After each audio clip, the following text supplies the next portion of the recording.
Thank you for the invitation. My presentation is quite different from many of the others because my role really here is, my purpose is really to emphasize the methodological aspects and the use of computer technologies to assist in urban studies and urban management. So that's the tricky part.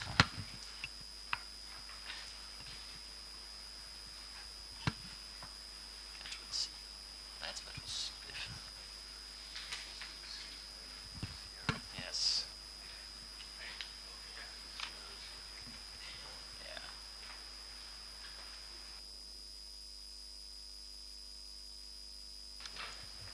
There we go. All right. All right, I think I have it now. All right. I have many slides, mainly for illustration purposes, so and I understand the presentation will be shared with everybody, so feel free to ask me questions afterwards, and don't worry if you can't get really the substance and you have only a few seconds to see some of those slides. Of course, computers have been used in urban planning and management for quite some time. That's obviously not a revelation, for 100 years at least. And certainly two areas where computers have been used most extensively would be transportation planning and as well for census purposes, so housing and population censuses. In those days, of course, we were using, or I guess I don't mean we, urban planners and urban managers were using mainframe computers, and certainly there were a number of bottlenecks on the hardware side, on the software side, but also on the model side. And models were really very simple and sophisticated, and the models that existed really at the time were mainly driven by some of those considerations, so that the analysis quite often was driven by those considerations, and many researchers were essentially fitting the reality into the model, which is certainly not what we should be doing. The analysis tended to be very slow and certainly not interactive. Those of you old enough to have used either tapes or punch cards and so on, well, you know that really you had to wait hours, if not days, to get some results out of any analysis, so it's not interactive. There were very few variables as well. More recently, certainly there have been advances in many different fronts, and I really want to separate and to sort of organize my talk here in three different parts. One of them dealing with data collection and data management, the second with data analysis and modeling, and the third one, communication and data visualization. The third one is really something that we tend to overlook, especially in regional science. We do the analysis, and then we write our papers, and we write reports, and we forget that ultimately good research serves a purpose only if it is communicated effectively, and really visual means of communication are extremely important for that purpose, and that's really the reason why I want to emphasize this. Now, what is really very important as well, as you see on the right side, you see that what appears to be a fairly complex model, you don't need to understand the detail of it, but this is the schema that describes the planning process, particularly on the middle section there, from the problem statement to the identification of goals, objectives, alternatives, and so on. That's basically the planning process. And ultimately, planners have really developed computable models, try to incorporate and try to automate some of the main steps of the planning process. And that leads to particularly important is the interdependence between all of those steps. See that there are plenty of arrows, okay? So things are not separated. You cannot separate land use planning from economic planning, otherwise it's doomed to fail.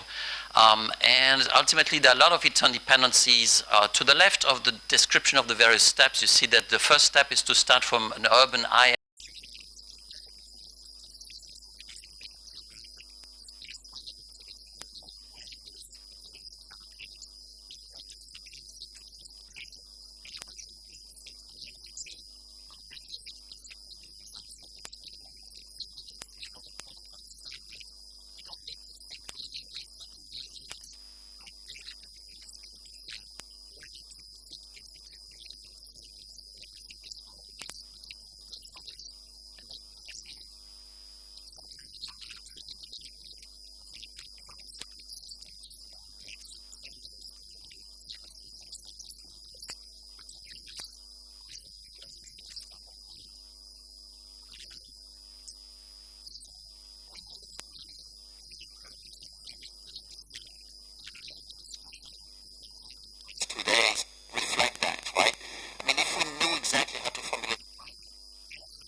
problem clearly, then you're in much better shape. So often really you start from a very first specification of the problem, you get some results, then you need to refine really the statement of the problem, and you iterate between all of those steps. I think often it is really very useful to adopt the framework of what's referred to as decision support system, which is described over here schematically. And you see there are three main elements, which are also the ones that I was referring to earlier, with certainly a data component, a model component, and then the user interface. The user interface is ultimately what allows the model, which means you, the designer of the system, the person who does the analytical work and builds it into the computer, is able to communicate with the public. And it's not just communicate with your peers, but with the public, which means it's not enough to just have a table with a bunch of numbers. You need to effectively communicate with the public. So through charts, through maps, things are interactive so that the users can hopefully revise the scenarios that are being evaluated and revise the results as well. What's very important as well, and this was mentioned by several speakers, is the need to get into a framework that is more collaborative. So collaborative environment for decision making is really very important, because there's more than just one single agent. We have multiple agents, many of them with different interests at different levels. Whether we talk about the national level, the regional level, the cities, and then the population, and among the population, various interest groups. So to bring them around the table, that's the phrase that we use. Well, if in this particular case, the around the table could very well be around an urban Facebook, as was mentioned yesterday. So that's certainly an approach that would really be very useful. And certainly there are many different objectives, and different interest groups will have different objectives. So if you think of sustainability, which has at least three main components, those components are not necessarily easy to reconcile, and finding sort of a common ground between those perspectives is very important, and this framework allows this to happen. So now the remaining of the presentation will talk in more detail about data collection, data analysis, and then visualization. So geographic information systems, I know that, Abdel gave us a nice presentation using GIS. Many of those had maps, but really didn't make didn't particularly showcase GIS. It's really very important these days, and that's really not just a tool for research, but it's really a tool for efficient management. You cannot do planning if you don't have data, and you cannot really manage the data effectively if you cannot. It's not just enough to have a bunch of files on your computer. You need to be able to bring them together, right? And one of the most effective ways to do this, and that's a thing that public organizations as well as private companies have found to be essential. You need to have an enterprise GIS. So that's really what is represented here on the left side. It allows you to reference all of the layers of information uniquely through location. And that is not just for planning, physical planning, but also for economic planning, for utilities management, for fire emergency. So it's for planning, but also for operations purposes. So that is extremely important. The GIS allows you to bring together data from different sources, social, economic, cultural, data from certainly the physical environment as well. And it's just not just plain maps, and that's really where it becomes really very useful to think outside of the box. Maps, in many ways, are things that not everybody can relate to. I'm a geophysicist, I can read maps. Many other people cannot read maps. And often, actually, something that is 3D is much more effective, right? So the visualizations you have here on the left is a 3D elevation model that gives you a much better sense of what's going on, and you do not have to have been trained to read maps in order to be able to make sense of these things. One of the very basic elements, basic building blocks of information systems is to have a proper cadastral system. That's fundamental. Now, all countries have it in some form or another. Often it is not integrated. In the old days, and I don't know what the situation is in Morocco, but it was basically a bunch of books storing information about who owns the land, who were the previous owners, and then there are maps basically that allow you to reference some of that information with a particular location. So that was the old way of doing things, and that was very important because it really serves many different purposes, including keeping track of ownership of the land, allowing to assess taxes on property value and things of that sort. All right. This is not.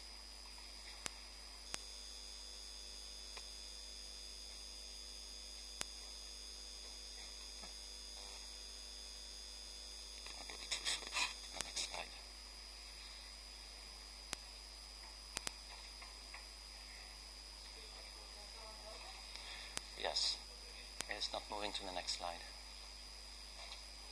Oh, that one. Okay. I'm not sure this works anymore. All right. So certainly cadastral systems serve many different purposes. It's more than just keeping track of who owns the land, but that's an effective way to operate as well. If you don't know who owns the land and what can be built on each parcel, then you don't really know how to deal with it, who to buy the land from, how to tax, and all kinds of different issues that includes as well certainly land management in many respects. So having a proper computerized cadastral system is really very important. The case of Morocco probably would be very interesting with situations like the Medina, with very interesting, probably very intricate property and land ownership systems, probably three-dimensional more than anything else, but all of that can be accommodated. There's no doubt about it. There are all kinds of benefits for both for the local governments, but as well for the provinces and the national level, including for planning, that are very significant. Now, this is just a screenshot, and this is, I wouldn't say that's the state of the art, but this is from my own city, so the city of Charlotte, North Carolina. The nice thing about the U.S. is that a lot of things are public. So this is a screenshot of the system as it is right now on the web, and you can go look at the Polaris system. You can go look at the property of your neighbors who use your own property and figure out basically where those properties are located, who owns it. So this is information about the particular property. I'm not sure which one it is. Owned by this person at this address, and you have characteristics of each that particular housing unit. And that will also include the assessed value of that property, so you can check how much your neighbors paid for the property, how much tax they pay on it as well. So that's the kind of information that you would have here. You have a sense of how large it is, how many bedrooms, and various things like that. All right. What's important as well is that this can be a very effective tool for economic development. If you have a company that really wants to move into the area and you cannot tell them where there is land where they could potentially build their factory, well, that company may go somewhere else, maybe to a different country. So being able to tap into this database to identify very quickly really where that land is available is extremely important. All right, very quickly going to flip through the others since I'm running out of time. All right, in terms of data analysis, yesterday I did talk about other types of data. VGI was mentioned. Actually, I don't have VGI in my slide, but certainly you can see it behind it. It's certainly embedded in it. There's that nascent field of urban computing that is emerging right now that deals with using all kinds of sensors and all kinds of devices, persons, vehicles, and so on, to collect information, to monitor basically the dynamics of the city, real time, potentially. And that's a wealth of information, much better than any sensors that you could think of. Okay, and that includes crowdsourcing, which is the VGI we're talking. Actually, yeah, volunteer geographic information. It is there. I'd forgotten that it was there. And essentially, it involves sensing, mining, understanding, and improving. And the four aspects are related really in what is referred to as being urban computing. And all kinds of questions that can lead to, for instance, what is wrong with the current configuration of the city? Okay. So you can pinpoint deficiencies, for instance, in the transportation system and other aspects as well. This is an approach that is used a lot in China, for instance. These types of data are fairly easily available in China. Taxi data, for instance. Beijing has a huge fleet of taxis. Close to 70,000 taxis, all of them being equipped with GPS. Okay? So it allows you to monitor real time. You can get access to the data, where the taxis are going, how the city is being used, the speed of movement of the vehicles, and things like that. And that's really a screenshot of the transportation system of Beijing, a heat map where the yellows represent really higher density of taxis and so on. This is for another time of the day. Some of the work that I've been doing is working with colleagues in Beijing using smart card systems on the bus. They use smart cards, so you know when the person gets on the bus and off the bus, and that allows really to, for instance, study commuting trips and commuting patterns for different times of the day. So this is a map of Beijing at the neighborhood level. or traffic analysis zone level, and really to try to have a better sense really of how the usage of the city and the distribution of the population changes over time, much better than censuses, because you can get this pretty much any day of the year, while the censuses really will be done only once every 3 years. All right. There are many other models that exist out there. Some of those that I mentioned, that I did not mention them explicitly, but I did talk about some of those things like agent-based models that are really very important these days, that really deal with different kinds of agents and the evolution of the city, that are much more disaggregated than anything else, and they're not the old type of land use and transportation models. And I do have other slides, and you will be able to look at this. And this is some of the work that we've been doing in Charlotte, integrating the land use simulator, but also a travel demand model, modeling basically the evolution of the transportation system and how people move in the city, and then the economic reality, which is very important. So notice that these elements are interrelated, and I think that that's the key word here. The downside is really that those models are data hungry, and that's why it's really very important to have a proper database in order to conduct this type of work. The last bit that I wanted to very briefly mention, we've been talking about infrastructure, urban infrastructure, but also social infrastructure. What is really very important is to provide the kind of services the population needs. And some of the work that I've been doing in the city of Charlotte as well, I'm not going to explain the formula, is really to develop some models that will deal with school location and embed this kind of approach into an interactive model, computer-based, totally interactive, totally portable, with a map user interface, allowing to visualize the location of the schools that are to be opened, those that should be closed, but also the allocation of the students living in the different neighborhoods to the different schools. And this is totally interactive, which really means that you don't just have the map, but you can interact with it, querying the system, and potentially directly on the fly modify the database and modify some of the principles behind these scenarios that you want to evaluate. So the conclusions, I'm just going to leave them there so that you can look at them. You can read as much as well as I can. So that's the end of my presentation. Thank you for your attention.